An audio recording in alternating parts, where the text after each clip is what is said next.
जम्मू कश्मीर में आतंकवादियों का नहीं रुक रहा है कोहराम। पहले तो आम नागरिकों को निशाना बनाया जा रहा था, लेकिन अब नेताओं के घर में हमले कर रहे हैं आतंकवादी। वहीं देर शाम सोमवार को पीडीपी नेता के घर पर हुए हमले में शहीद कांस्टेबल मंजूर अहमद का अंतिम संस्कार किया गया। इस दौरान जम्मू कश्मीर पुलिस के अधिकारी मौजूद रहे। कांस्टेबल मंजूर अहमद बडगाम जिले के निवासी थे। शहीद के अंतिम दर्शन के लिए लोगों का हुजूम उमड़ पड़ा। मध्य कश्मीर के श्रीनगर जिले के नाटीपोरा इलाके में आतंकियों ने पीडीपी नेता हाजी परवेज अहमद के घर पर हमला किया।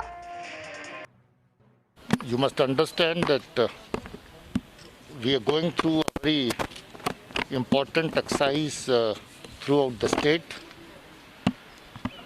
and that exercise is an exercise in democracy at the grassroots level. Enthusiasm of the people with which they are coming out and participating in the elections is commendable, and very elaborate security arrangements have been made along the polling routes, polling stations and the polling places. But despite best of your arrangements that you make, you cannot put 100% curfew or civil curfew where people are not allowed to move. People have to go. It's a big exercise, as I said. Movement has to be ensured. So among a very large-scale movement of the people, you have a hidden movement of an odd anti-national element coming to city or coming to some other place.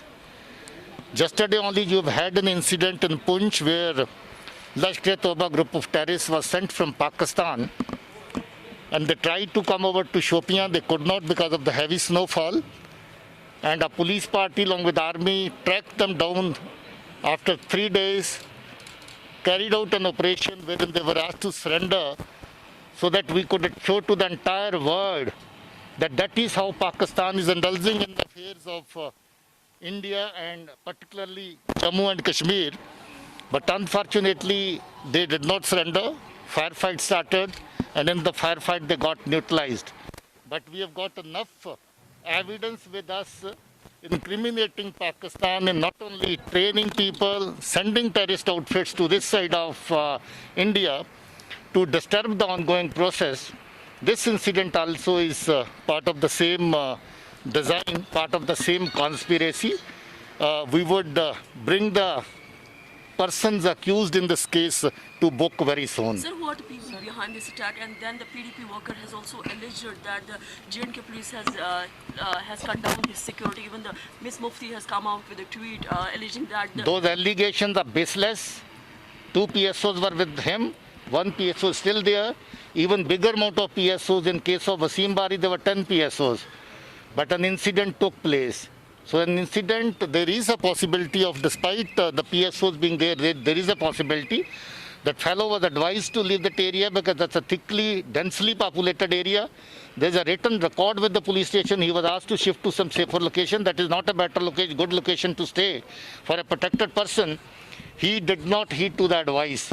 He was in fact decategorized when he did not go by the security precautions.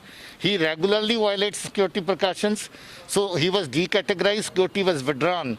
But again on the reassessment, security was provided to him. He was an X2 category entitled to 1 PSO. He was given 2 PSOs. So all those allegations are baseless. So who are the people behind this attack?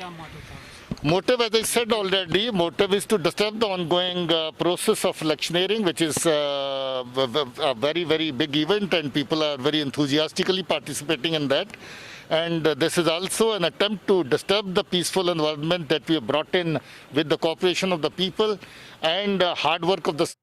Latest news देखने के लिए prime breaking news channel को subscribe करना ना भूलें और साथ ही daily updates पाने के लिए बेल आइकन